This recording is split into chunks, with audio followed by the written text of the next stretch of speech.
ஓம் நமோ நாராயணா ரெங்கநாதா ரெங்கப்பிரபு ஸ்ரீ ரங்கநாதன் திருவடிகளே சரணம். இப்போது நம்ம சிங்கப்பெருமாள் வாசலில் நின்றுட்டு 3 சிங்கப்பெருமாளை பற்றியும் சேவிச்சாச்சு. காட்டாளிகை சிங்கர், ஆட்டாளிகை சிங்கர், மேட்டலகை சிங்கர் 3 சிங்கரை பற்றியும் நம்ம சேவிச்சாச்சு. அதுக்கப்புறம் நம்ம இப்போது தாயார் சன்னதி வாசலில் நின்றுட்டுருக்கோம். இங்கேருந்து நம்ம நேராக பார்த்தோன்னா ஒரு தென்னை மரம் இருக்கும். அந்த தென்னை மரத்தில் பார்த்தீங்கன்னா அடிக்கடி நீங்கள் கருடாழ்வாரை நம்ம அந்த இடத்துல சேவிக்கலாம். அது எல்லா நேரமும் அந்த இடத்துல இருக்க மாட்டார். நீங்கள் எப்போயாவது கோயிலுக்கு வந்தீங்கன்னா வரும்போது அந்த இடத்துல இருக்காரான்னு பாருங்கள். ஒருவேளை இருந்தாருன்னா நீங்கள் சேவிச்சுக்கலாம். அந்த இடத்துல கருடாழ்வாரை சேவிச்சுட்டு அப்படியே வந்தோம்னா வாசுதேவ பெருமாள் இருப்பார்.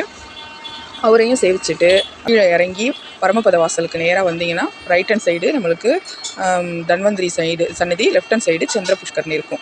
நம்ம இந்த தன்வந்திரி சன்னதியை பற்றி நம்ம ஏற்கனவே சேவிச்சாச்சு.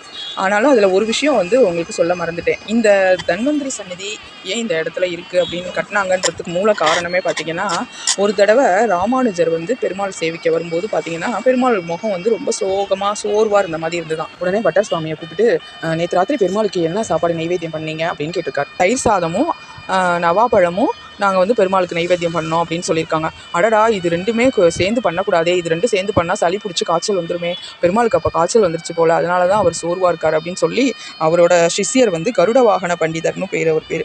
அவரை கூப்பிட்டு உடனே இந்த தன்வந்திரி சன்னதியை நல்லா பெருசாக, அப்போ சும்மா குட்டியாக சாஸ்திரத்தை வச்சுருப்பாங்க, நல்லா பெருசாக தன்வந்திரி சன்னதியை கட்டி அந்த தன்வந்திரி சன்னதியோட சாவியை அவர்கிட்டயே ஒப்படைச்சி, நீ டெய்லி இவருக்கு பூஜை மூலிகைகளும் பாலும் கலந்து பூஜை பண்ணி டெய்லி பெரிய பெருமாள் சன்னதிக்கு நீ கொண்டு வரணும் அப்படின்னு சொல்லிட்டாராம். அப்போ தான் அவர் உடம்பு ஆரோக்கியமாக இருக்கும் அப்படின்னு சொன்னாராம். அது கொஞ்ச நாள் ரெகுலராக பண்ணிகிட்டு இருந்திருக்காங்க. அப்போ நடுவில் ஏதோ ஒரு காரணத்தால் அது கொஞ்சம் விட்டு போயிடுச்சு. இப்போ அது மாதிரி பண்ணலை. பெருமாளுக்கு எங்கேயாவது காய்ச்சல் வருமா?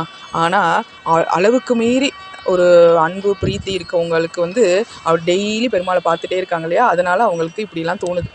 இப்போ சோர்வாக இருந்தோன்னே, இப்போ ஒரு அம்மா இருக்காங்க, குழந்தைய டெய்லி கவனிச்சிட்டே இருக்காங்க. ஒரு நாள் கொஞ்சம் சோர்வாக இருந்ததுன்னா அதுக்கு என்ன காரணம்னு பார்ப்பாங்கல்ல, அது மாதிரி எந்த இதுன்னு சொல்ல முடியாது. ஒரு அளவு கடந்த பிரியம் ராமானுஜர் பெருமாள் மேலே வச்சுருந்ததுனால தான் இந்த மாதிரி கட்டி கோயிலை கட்டி இது மாதிரி மருந்து கொடுக்க சொல்லியிருக்காரு. இவர் பார்க்கடலை கடையும் போது வந்த பகவான், கையில் அமிர்த கலசத்தோடு வந்த தன்வந்திரி பகவான்கிறதுனால அங்கே இருக்க ஸ்லோகத்தை உடம்பு சரியில்லாதவங்க தினமும் இந்த தன்வந்திரி பகவானுடைய ஸ்லோகத்தை சொல்லி சேவிச்சுட்டு வர்றது நல்லது. அதுக்கப்புறம் எய்த்தாப்பில் நேராக நமக்கு சந்திர புஷ்கரணி இருக்கார். இந்த சந்திர புஷ்கரணி ஏன் ரவுண்டாக இருக்குது அப்படின்னு பார்த்தா, சந்திரன் ரெகுலராக அவருடைய முகத்தை இந்த சந்திர புஷ்கரணியில் பார்ப்பாராம். அதனால தான் இந்த குளத்துக்கு பேர் சந்திர புஷ்கரணின்னு பேர். அதனால தான் ரவுண்டாக வட்டமாக சந்திரன் மாதிரி ரவுண்டாக இந்த குளத்தை வடிவமைச்சிருக்காங்க. ஏன் அப்படின்னா அதுக்கு ஒரு கதை இருக்குது. சந்திர புஷ்கரணியை பற்றின ஒரு கதை நான் சொல்கிறேன். தக்ஷ பிரதாதிபதி அப்படின்னு ஒரு ராஜா இருந்தாராம். அவருக்கு நட்சத்திரங்கள் தான் பொன் குழந்தைங்களாம். அத்தனை பேரையும் சந்திரனுக்கு கல்யாணம் பண்ணி வச்சாராம். சந்திரன் என்ன பண்ணாராம், ரோஹிணியை மட்டும் வெளியில் கூட்டிகிட்டு போவாராம். அவங்களோடையே தான் டைம் ஸ்பெண்ட் பண்ணுவாராம்.